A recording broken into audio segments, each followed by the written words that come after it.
You say, I cannot marry you, my daughter, off. Why? Because your tribe is inferior to my tribe. But if a European or a kafir come from wherever he come from, just have a little money, little finances, right, and a different passport, then they're going to marry off their daughter. For the sababul bitaqa, li ajali al-bitaqa, just because of the passport. So the daughter that is a Muslim can have what? Can have a citizenship of a Western country or whatever the case might be. And what is sad about it is also the same game this individual playing. They will bring this kafir guy, whether he is from Europe, from America, whatever the case might be. Kafir. Right? They say, oh, he's taking shahada, he's marrying your daughter off today. He's taking shahada today. So this individual that doesn't have even the sense to ask him, what is that which convinced you about Islam? And this is something that, barakallahu feekum, we owe to ask those who come to say, I want to take Islam. We're not interrogating you, but we want to make sure you understand what you're getting yourself involved. We want to make sure that you know what is al-Islam. Or we ask you, what is al-Islam? How do you define al-Islam? And you realize a lot of time, people will say every good thing but the right thing. They say, oh, I've been looking at the Muslims, I love it. Listen, that is not the reason to accept Islam. Because you can look into the Muslim and really hate the religion. Because as Shaykh Salih Uthaymin rahimahullah, Muhammad ibn Salih Uthaymin mentioned in Uthul al-Thalatha, look, he said that the Muslim today, somebody تذكر ماذا قال الشيخ محمد بن صالح العثيمين في أصول الثلاثة ماذا قال الفرق بين المسلم والإسلام قال لا قال الإسلام في واد والمسلم في الواد آخر. He said Islam is on one edge, right, on one shore, and the Muslims, they are on another shore. Meaning, if you are to look, introspect the Muslims, right? Barakallah, you might not recognize that Islam itself. In belief, in action, in statement, you might not recognize that Islam from the Muslims. From those who claim al-Islam, I should say. Why? Because they are on one edge and Islam is on the other edge. So now the people, they say, oh, he accepted Islam. Guess what they're going to do? They say, okay, we're going to shave your head and give you Abdullah name, throw you Abdullah, and that's it. Okay, we're going to marry you. After that, he took Shahada, we're going to marry him off our daughter. Guess what? 2 weeks later, the man go back to his country. Akhi, ماذا غير? Ain't nothing going to change. Nothing will change. He's still going to his church, drinking his whiskey, whatever he was doing before as a kafir, he's still doing it. Nothing had changed. The only thing that had changed was they gave him a bald head and throw him Abdullah. He doesn't even know what is al-Islam. But now you come to ask for the hand of your daughter, of somebody else's daughter, to say, oh, you are from this tribe. I cannot marry you, my daughter. Why? Because your tribe is inferior to our tribe. Our tribe is superior to your tribe. And this is this ishkal that you find in many of the Muslim countries. In many of the Muslim countries you find this. Except those that Allah has aided. Many Muslim countries you find this. I'm talking about among tribes you will find this. Among tribes you will find this. Even people that are from the same tribe. But you have those who are light-skinned and those who are dark-skinned from the same tribe. They will not allow you to marry their daughter. Yeah, we're from the same tribe, but you are from the dark-skinned one. Or we're only going to marry to the light-skinned one. Or we ain't going to marry you to this because you are this and the third. Allah tabaraka wa ta'ala, Shaykh Fawzaan, he say, فَلَا يَجُوزُ, it is not permissible that you marry, that the Muslim woman to be married to any kafir, mutlaqan, to any kafir. Imma la Yahudi wala Nasrani, whether it is a Jew or a Christian. Whether it is a Jew or a Christian. Wala wathani, it is neither permissible to marry the woman of the Muslim woman to a what? To a polytheist. To a polytheist. So it is not permissible ala al-itlaq to marry the Muslim woman to anyone but a Muslim. And what is the wisdom behind that? What is the wisdom behind that? What is the wisdom behind that? To preserve her deen and to not to put her under the authority of a kafir.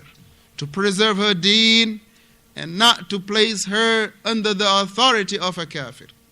Under the authority of a kafir. Akhi, that even goes, alhamdulillah, to the extent of the people of innovation. The person of the sunnah will not marry his daughter off to an innovator. You're going to marry your daughter to a Tijani? After all the aqidah you were taught teaching her? After all the aqidah to salaf that you put in her, you're going to marry her off to a Tijani?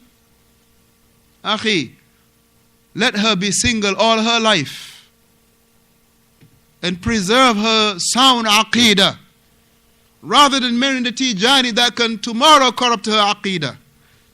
Start believing that Ahmed Tijani, he is alive. He's seen the Prophet every night. Or that all the religion, they are the same. The Tijani don't get no problem with that. The Shaykh mentioned as far as the men not marrying the mushrikat, Islam specifies you can marry the Christian. So besides that, like the Hindu women. Very good point. Very good point. Now, as in regard, and actually, that which follow will come to enlighten, inshallah. So he mentioned that it is not permissible, فَلَا يَجُوزُ, it is not permissible to marry the Muslim woman to any kafir. The Muslim woman to any kafir, it is not permissible. Whether it is a Yahudi or a Nasrani or a Wathani, whether it is a Christian, a Jew, or a idol worshipper. He say, but now, أما وأما تزوج المسلم من الكافرة, as now marrying a Muslim male to a mushrika, meaning to a polytheist woman, فإذا كان وثنية, if she is a idol worshipper, فإنه لا يجوز, it is not permissible. It is not permissible to marry a Muslim man to marry a idol worshipper, meaning other than Christians and Yahud. Anyone else, it is not permissible for the Muslim man to marry them. That means that you cannot marry someone that worship the angels.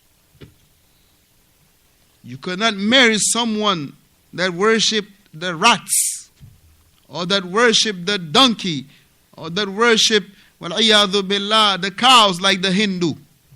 A Muslim cannot marry a Hindu woman. A Muslim man cannot marry a Hindu woman or a Buddhist woman. A Muslim man cannot marry them. Doesn't matter how much you find them attractive. Doesn't matter how much of a gold they have. Doesn't matter how shy they are. Doesn't matter how beautiful they look. It is not permissible for the Muslim man to marry a wathaniya, meaning an idol worshipper. It is not permissible. Also about, let's say, traveling to their country, like business or something like this, eating their meats. Oh no, that's what you say. Huh? It is not, alhamdulillah, eating their meats is not permissible neither. And I think that, barakah, this is something that we all have to be cautious about. We all have to be cautious about.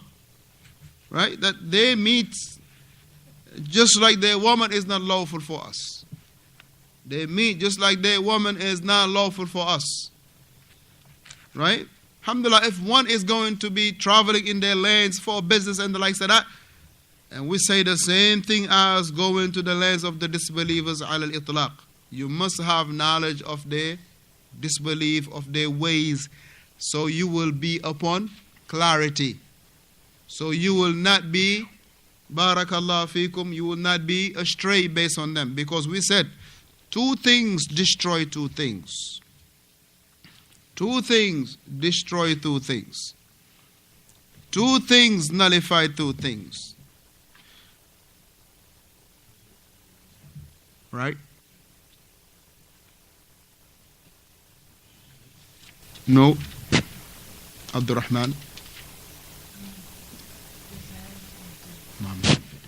May Allah give you many more hats like this. Beautiful. Two things destroy two things.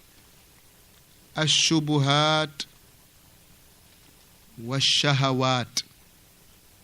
Shubuhat wash-shahawat. They destroy these two things.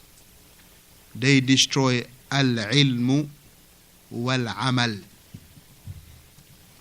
They destroy al-ilm wal-amal. Shubuhat destroy knowledge. If you know something, and this is why it isn't permissible for us to listen to the people of misguidance. Because you start listening to Mufti Menk, now you're going to start a little bit having a confusion. You start listening to Hamza Yusuf, you will still have a little doubts now. Why? Because you were listening to, alhamdulillah, Shaykh Fawzaan, not to compare them. You were listening to Shaykh Fawzaan, who was telling you that the Mawlud is innovation. He gives you the dalil and the likes of that. Now you start going to listen to Hamza Yusuf, and he start putting doubts in your heart.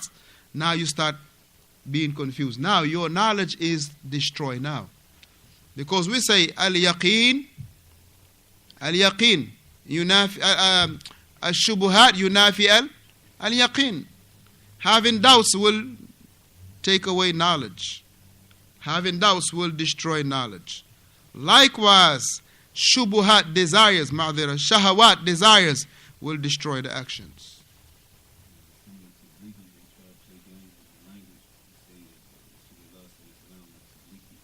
Oh man, this tabligh, let the tabligh go play soccer somewhere else, man. Hey, just those individuals don't have no knowledge, man. How is when they say the Prophet was a tablighi? What does it mean? No, actually, it's not even the correct language to begin with. Right? The Prophet was a muballigh. A tablighi is alladhi yantasib ila jama'atu tabligh. So they don't even understand the lugha. I don't understand the lugha like that. But they don't understand the lugha. Because muballigh, al-muballigh, Sambala, al-muballigh is the one that convey.